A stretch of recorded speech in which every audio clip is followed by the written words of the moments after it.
Step into the light where the wild ones roam, where the heart speaks loud, calling this place home. We break the rules, we paint the sky, ridiculously you, we were born to fly. Ooh, it's ridiculously you. Hey everyone, I am Julie May. Welcome to the Ridiculously You podcast. Today's guest is a super powerful force in the world of personal transformation. She merges science with her background in nursing, with mindset mastery to help people stop shrinking, start living. And her name is Lisa Manzo.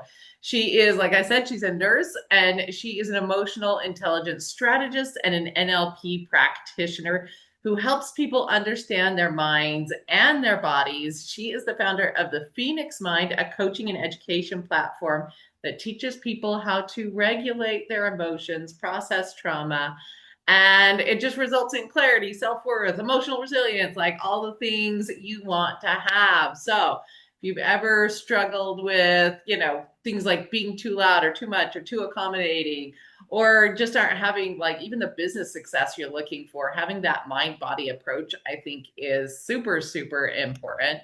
So welcome, Lisa. Yay. Yay, thanks for having me. I'm so excited to talk to you. I follow you on social media and I just love your vibe and you the joy that you're bringing and the real talk that you put on your page. Oh, thank you so much, Lisa. I'm a fan of yours too. So tell me a little bit more. You've been a nurse. How long have you been a nurse? Oh, well, so when my marriage was, quick story, when my marriage was ending, teacher, nurse, I went and became a teacher, hated it, went back and became a nurse. So at 50, I became a nurse. Wow, at age 50, you became a nurse. And so you've been doing that for a long time and knew, like when you're a nurse, you know a lot about the physical body. I've had lots of clients who are nurses. So what made you want to get into how the brain works and how that part connects? Okay, so the why I got into how the brain works is because I was so depressed and I was drinking alcohol because I was so depressed, thinking, oh, it'll make me feel better because when I was younger, it used to make me feel better. So then I was like, I got to figure this out. And I stopped drinking and I'm like, why do I have these feelings and why do I feel this way? And then I went to a personal development seminar and that opened the door for me to learn how my mind works. And I was like, I was like a sponge. I wanted to learn everything. So I'm always learning about the mind and how it works because you never know it all. For sure. So that depression thing, was it a one-time situation or is that coming out of your life a little bit more? I know for me personally, it's been one of those things that I'm like, I remember having it as a teenager. I remember having it in postpartum depression. I remember like it has been like one of those things that has kind of come in and out until I finally figured out how to exit it out the door for good. But it kind of was there a lot for me. Well, for me, it was there a lot. It was there a lot because I was always told, and this is when I was 18, it was over 40 years ago. So the world was different back then. And when your parents told you something, you didn't really realize you had a choice. The information was not out there. So when my mother said something, I just accepted it. And I wanted to go away to college. That was my dream. And she crushed it. And that's when I feel like that because, all the things I ever wanted to do, she put a wall in front of me, because she wanted better for me, yet she didn't like my choices. And that's when the depression set in. And then it's been in and out for years. There would be times when I was still menstruating, my depression, I would have it for like I would be super sad for like 10 days during the month. Like I couldn't even talk to anybody. And finally somebody said to me, "You need help." And I heard them. And it took me until my 50s to get out of the depression because it took Mm, me until my 50s to allow myself to get help. mm. And what did that help look like? That help at that time is I had a job. I was really good at it because I'm an overachiever at work and I can't help myself. And what it looked like was my dad was dying. I was losing control of everything in my life. I was so sad and angry because here I am. I'm going to lose my best bud, you know? And my boss said to me, "You have to do something." And, but she said it with kindness, and I heard her. But I was at the point where I knew, like, I'm getting emotional now about talking about it, and that's okay because you need to know that you can heal from it. So when she said that to me, I had a self-reflection time. And so what that looked like for me was to get on some medication at that time. Hmm. That's what it needed to be because I didn't have any other tools at that point. And I went on that medication and oh my God, it took a few months to get me onto the right dose because those things you start low and you go up. But once I got there and I was feeling better, that gave me the ability to stop drinking because I was feeling better. And Wow.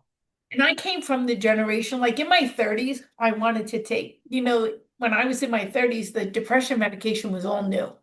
Hmm. And there was such a stigma around taking it. And I got shamed into not taking it. So in my 50s, I finally surrendered and I did take it, and it was very helpful. I'm lucky enough that I'm on the other side of it now and I don't need it anymore. And it's beautiful. Mm. So I do think that there is a big stigma and shame, especially I even think in the personal development community about, oh, well, you're still on the medications, or you're still like you're doing those, there's something wrong with that. And I want to definitely dispel that like right now. Go see your doctor, go do the things that are best for you. And nobody outside of you can know what's best for you, frankly. You can get advice and you can even with your doctor, you can get advice and you can get but you're the steward of your body. So let's take the shame and the stigma out of what the medications look like for each individual person for sure. But getting off of those can be difficult too. Like, tell me what that journey was like, because, I'm going to say right now, I do not recommend to anyone that you just go like, oh, I don't need medications anymore and just like yeet it out the door. I mean, there can be some pretty So severe consequences for that. it's absolutely not a just, oh, I'm going to stop today because I don't need it anymore. You need to wean yourself off of it. So I was really, really kind to myself, and I went even slower than the doctors had said. Hmm. They say I don't, whatever it was, I did it twice as long. So if they said to take the pill every other day for 2 weeks, I did it for a month. Yeah. And then if they said, then go to every 3 days, if they said do that for two weeks, I did it for a month. Then I went to twice a week. And then I went to once a week. And I did it very slowly to be kind to my brain. And I had no side effects because I did it so slowly. And I did it twice as slow as the doctor said because I felt as though I wanted to be kind to my brain because Yeah. it was kind to me by helping me heal. Yeah. But like what was the point at which you said, I think I could be done with these? What other things had you done to heal yourself at that point where you were like, okay, I think I can do this on my own now.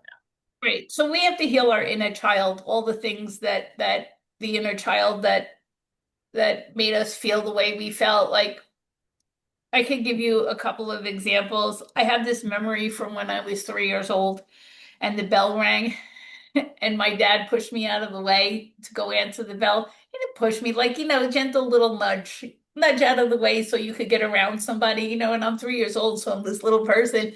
And I have this distinct memory of that. And that I got pushed aside. And I'm like, and so when else was I getting pushed aside? And then here's a better one. I was terrified of my grandmother, right? All 4'10" of her. All 4'10" of her. She spoke broken English because she was from Italy. So we didn't really communicate very well. But my cousin Tony sent me this video of my grandmother. And I was standing in front of her, and she did the same thing to me. And she just pushed me out of the way.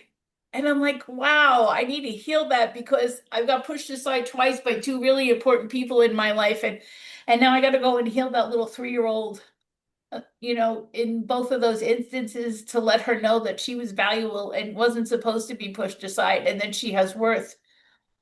And it's going back and healing that younger version of yourself because your mind can't tell time. Yeah, for sure. Your mind is like, it thinks it's happening right now. Like all of those things and all those experiences, when you have your subconscious and it is like in there and it takes that memory and it goes, this is, you're getting pushed aside. That's what's happening. Important people push you aside, and it creates that belief when you're like 3 years old. All of a sudden, you're in your 50s or your 40s, and your subconscious is like, nope, that's what's happening right now. It is right now. And your subconscious doesn't know time at all. So, Lisa, can you share a little bit about your expertise in that area? Like, what's actually happening with the brain, and how can you, like, we talk about healing through those things, or you need to get over it, or you need to process it. People use different words for that, but like, what does that actually look like? So first of all, you want to ask yourself, what did I need in that moment? Okay, what did I need in that moment? Was it for somebody to take me with them? Was it for somebody to give me a hug and say, I'll be right back? What did I need at that moment? And what it looks like is because a few minutes ago, you saw me get upset when I was telling a story because all the emotions are coming back up, right? So then I need to go back in time and look in my mind's eye of what's happening. And I need to give that inner child whatever I needed at that time. And it's a matter of asking yourself, what did I need? So for me, I needed not to be pushed aside. I need to be either picked up and moved or picked up and given a hug or taken me with it, whatever I want. I can ask for whatever I want because it's my imagination now. So in my mind, I got picked up and taken with them because I'm that valuable and they don't want to go without me. Mm.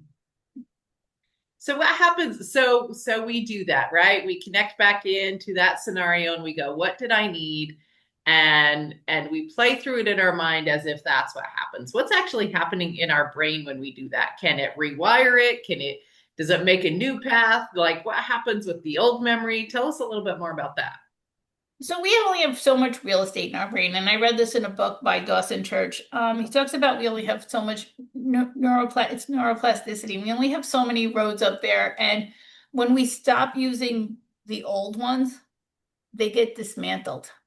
And from personal experience, I can tell you that's true because I used to have so many negative thoughts and so many depressing thoughts, and they're gone now because I worked on it. Big thing that you can do is like, what would be a better thought? Mm. What would be a better thought in any situation? Like here, something came up for me yesterday. I was getting super frustrated with some technological issues, right? And then I asked somebody to help me. And then the person finally, we're going back and forth, and she doesn't really want to help me. And then and then I'm reading the text. Oh, she doesn't know how to do it either. That's the challenge. Right. And I'm like, okay, two heads are better than one. Let's get on the Zoom call and let's figure it out together. Mm. So that's what that looks like for me. Like, I know. So I told myself a different story. Okay, she doesn't know how to do it either. Let's figure it out together. That's a much better story than she doesn't want to help me, right? Yeah, for sure. That is a much better story than she doesn't want to help me. Those negative thoughts are interesting. A lot of people have different ways of dealing with them. One of the things I do, it comes from Byron Shelley's like The Work. I don't know if you're familiar with that, but I ask like, is this true? Is this absolutely true without a shadow of a doubt? Like you can prove this, that is an actual fact that it's true. And when it starts to like break down that it's not, then you can find real truth underneath, and that helps me rewire some of my brain, and then you can get to like what's a helpful thought and what would actually serve me in this moment, right? But like let's say you're working with a client, let's get to what kind of clients you actually work with and then what it would look like for them. So I work with people that are just so stuck in their old beliefs of life is happening to me instead of for me, because that's who I used to be. So I help those people because I used to be the victim and everybody was against me and life was out to get me. And I can laugh about it now because I've grown and I know that that's not what it is. And I'll help those people. And I will tell you, the first question I asked them is, are you ready? Because I took on, and I learned this from a client. I took on this client. She paid me. I did my job. And on the last day, on the last session, after we were done, I said, may I ask you a question? And she said, yes. And I said, did you pay me money because you wanted to say you were doing it? Or did you pay me money because you wanted to heal? Mm-hmm. And she said, I paid you money because I could, and so I could say that I was doing something and I felt better. I said, so you weren't really ready to change? And she goes, no. And that was key for me because that's like, I want to see people get transformation, right? So if you're not ready, I can't help you. And I want to help you. So that's the question I ask. Are you ready? It's important. What do you think signs that somebody's ready could look like? Well, they've just tired of the same old thing and they're ready to try something new. If they've opened the door to saying, okay, my way's not working, there has to be another way. And they've opened that door because they finally surrendered to the fact that they need help and they're willing to go and ask for it. Asking for help is huge because you can't get help, right? Until you're willing to accept it.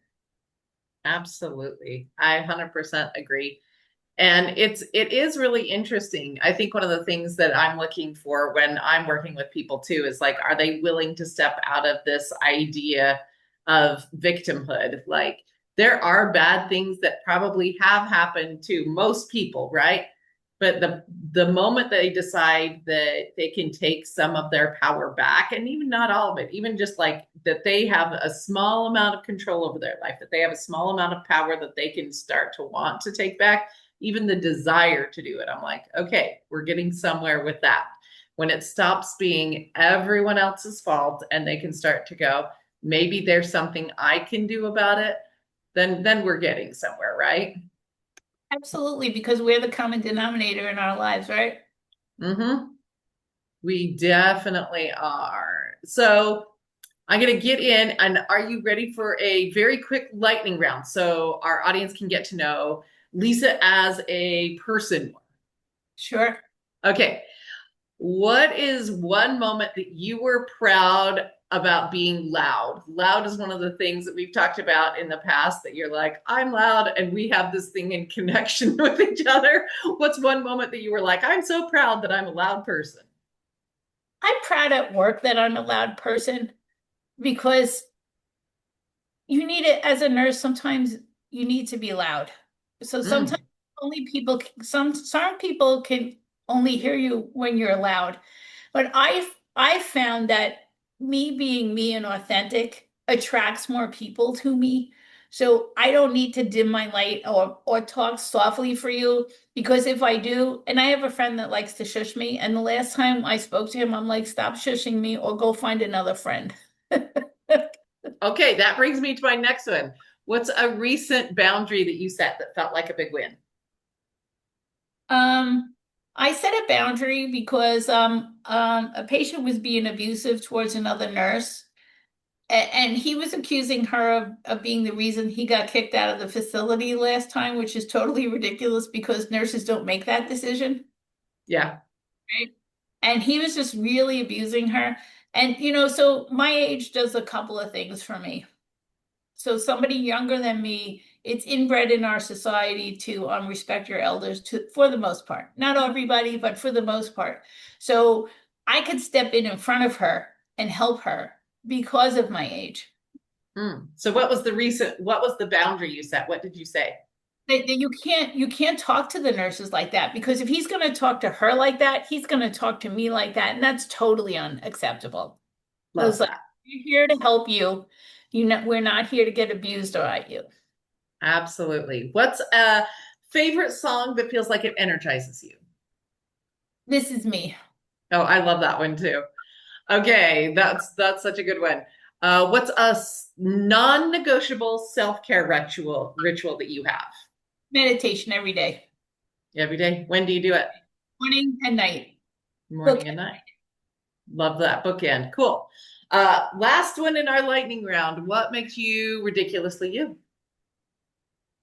I'm like a big kid and I like to have fun and I like to joke around very nicely. I don't do any pranks and I'm not a prankster because I think they're malicious, but I like to have fun and do things so that others have fun. And I'll send somebody a present just because they said something, they like something, or oh, like somebody said to me, I have this little fork and knife set. It comes in a plastic container because we never have, I don't want to walk to the front, so I have it in my hand. When somebody said they liked it, so I bought them one. Mm. Like if you say you like something and I have an extra one, oh, here you go, you can have it. It's like, I'm happy. And then sometimes I buy things in the store and I'm like, I wonder who this is for because I know it's not for me. And then I'll find out who it's for and I'll give it away. Oh, that's amazing. I love that. If you had one message for our audience today, what would your one message be? My message is to be kind to yourself on your journey and stop beating yourself up. Progress is progress. You'll get there. What does being kind to yourself look like? So being kind to myself is, okay, this is taking me longer than I wanted it to, yet it's still happening. So congratulate yourself for doing it. And I can give you an exact example. When I made my first set of videos for my website about emotional intelligence, and let me tell you, it took me 3 months to do it, way longer than it needed to, and I got it done. So when I got it done, and I had help from you too, Julie, you helped me with that. I had help. And once I got through it, even though it took me 3 months, which should have taken me a week to do it, I was just so proud that I got it done. And I went through all the feelings that I was having, the anxiety, that I'm not good enough, all that stuff came up for me in that time. And I'm like, if somebody needs to hear this just the way I'm saying it, I'm going to do it. Hmm. So if there's somebody out there that's having some depression and having a lot of negative thoughts about themselves, what do you think could be something that could help, like, just start triggering their brain to start going the right direction? They're having depression, their brain is swirling in, and they think it's true at the moment. They think they suck. They think everything is going bad for them. They think everything is happening to them. If you could give them like one piece of advice to help start getting up and out, what would it be? And my piece of advice would be to write a list of what would be a better thought. And if you can't figure it out, don't worry, ask your friends because they'll have plenty of suggestions for you. Okay. So ask your friends, and what would be a better thought? One of the biggest things I tell people too is like, get out and change your environment. If you can get out and be in nature for a minute and do just some good connection there and get back to center, when you can just like touch the things around you and connect with your body and yourself again, it helps you come up with those, like, what are the next better thoughts? Because sometimes they're swirling. So it's like almost like an out of body experience. Have you ever worked with somebody where it's like they're an out of body experience? They're clear over there, and it's like, how about you come back to yourself for a minute and feel what's real for a minute? Because feeling what's real helps them get to, okay, what would be a better thought? What would be something that would serve me a little bit better? Because sometimes they're so like, it's like an ethereal, weird thing. I'm sure anyone who's had depression understands that it can feel like a little bit of an out of body experience. So, Oh, absolutely. It's like you're an observer in your own life. mm-hmm. It totally is. It is exactly like that. So if somebody is out there and they are looking for some more help and they're like, okay, I am ready for some next steps. I'm ready to do the things, but I need some help. Where can people find you so that they can get a little bit extra help? So they can find me on Facebook, Instagram, LinkedIn, and also on my website, thephoenixmind.com, lisamanzo.us.com. And if you want to email me, it's hello@lisamanzo.us. Fantastic. Of those, what's the best place to catch you? Facebook Messenger. Facebook Messenger. So find Lisa Manzo on Facebook, do a little Facebook messagey thing, and you can connect with her to get more help and more direction on what that next page could look like for you. So Emotional intelligence isn't just about depression. It can help you in your corporate life. It can help you in sales. It can help you in basically everything you do. And like understanding how to go back and retrain that like inner child brain is so helpful for like just being the kind of person you want to be on earth, like going out and being happy and being ridiculously you. So thank you so much for coming today. And you're teaching us that valuing yourself isn't selfish, and to get the help you need, and that could be you. And that is amazing. So thank you for showing us all of that today and for being with us. Give Lisa, thank you for being here in the comments. And with that, we are going to say goodbye. I am your host, Julie May, and this has been the Ridiculously You podcast. Share the spark, take it higher, hit subscribe, bring a friend, let the wildness never end. Tap in, stand true, this is your crew.